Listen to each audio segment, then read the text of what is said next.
एक दिन एक युवक और एक युवती में प्रेम हो गया, लेकिन लड़का एक गरीब परिवार से आया था। इस बात से लड़की के माता पिता भी खुश नहीं थे। इसलिए युवक ने फैसला किया कि वह न केवल लड़की को अपनी पत्नी स्वीकार करेगा, बल्कि उसके माता पिता को भी समझकर अपने माता पिता की तरह स्वीकार करेगा। समय के साथ माता पिता ने देखा कि एक लड़का अच्छा आदमी था और उनकी बेटी के लिए सभी तरह से योग्य था। लेकिन एक और समस्या थी, वह आदमी एक सैनिक था। जल्द ही युद्ध छिड़ गया और उसे 1 साल के लिए विदेश भेजा जा रहा था। उसके जाने से 1 सप्ताह पहले आदमी ने अपने घुटने के बल बैठकर अपनी प्रेमिका से पूछा, मुझसे शादी करोगी? प्रेमिका के आंखों में खुशी के आंसू आ गए। उसने अपने आंसू पोंछे और कहा हाँ, और एक दूसरे के गले लगे गए। इस बात पर सहमत हुए कि जब वह 1 साल में वापस आएगा तो वे शादी कर लेंगे। लेकिन एक बड़ी शादी हुई। उसके जाने के कुछ दिनों बाद लड़की का एक एक्सीडेंट हो गया था। ये एक्सीडेंट गाड़ियों की आमने सामने की टक्कर थी। जब वह अस्पताल में जागी तो उसने अपने माता पिता को रोते हुए देखा। तुरंत वह जान गई कि कुछ गड़बड़ है। बाद में उसे पता चलता है कि उसे ब्रेन इंजरी है।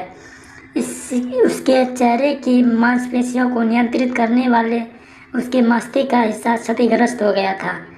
उसका कभी सुंदर और प्यारा दिखने वाला चेहरा अब विकृत हो गया। खुद को आईने में देख वह रो पड़ी। कल मैं सुंदर थी और एक परी जैसी थी, आज मैं एक राक्षस हूँ। उसका शरीर भी बहुत सारे बदसूरत घावों से भरा हुआ था। वो खूब रोती और फिर उदास हो जाती। एक दिन उस अपने मंगेतर को उनके वादे के मुक्त करने का फैसला किया। वह जानती थी कि वह उसे अब और नहीं चाहेगा। वह उसके बारे में भूल जाना चाहती थी। 1 साल तक सिपाही ने कई पत्र लिखे, लेकिन उसने जवाब नहीं दिया था। उसने कई बार फ़ोन किया, लेकिन उसने कॉल रिसीव नहीं किया। हालांकि वो ऐसा नहीं करना चाहती थी, पर वो मजबूर थी। 1 साल बीत गया। एक दिन अचानक माँ उसके कमरे में चली गई और उसे बताई कि वह युद्ध से वापस आ गया है। लड़की चिल्लाई, नहीं, कृपया उसे मेरे बारे में मत बताइए। उसे मत बताना कि मैं यहाँ हूँ। माँ ने कहा, उसकी शादी हो रही है और उसमें तुम्हें अपनी शादी का निमंत्रण भेजा है। लड़की का दिल बैठ गया। वह जानती थी कि अब भी उससे प्यार करती है, लेकिन उसे अब भुलाना होगा। बड़े दुख के साथ उसने शादी का निमंत्रण खोला और फिर उसने उस पर अपना नाम देखा। उसे कुछ भी समझ नहीं आ रहा था। उलझन में उसने पूछा, यह क्या है? तभी युवक फूलों का गुलदस्ता लेकर उसके कमरे में दाखिल हुआ। वह अब उसके पास घुटने टेक कर बैठ गया और पूछा, क्या तुम मुझसे शादी करोगी? लड़की ने अपना चेहरा हाथ से ढक लिया और कहा, मैं बदसूरत हूँ।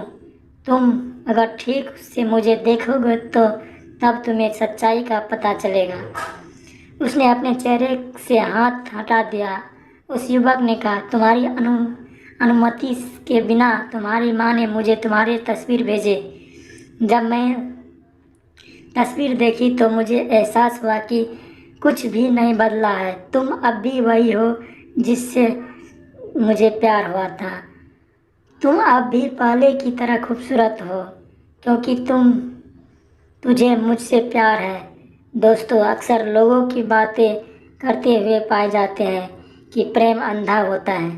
सच्चा प्यार शरीर से नहीं बल्कि आत्माओं से की जाती है। लेकिन दुनिया की कड़वी सच्चाई यहाँ लोग इसके विपरीत ही करते हैं। हाँ, इस दुनिया में कहीं पर गम शरीर वाला नहीं, आत्मा वाला प्यार दिखाई देता है, और इसी से शायद इस दुनिया में प्यार का अस्तित्व बना रहता है।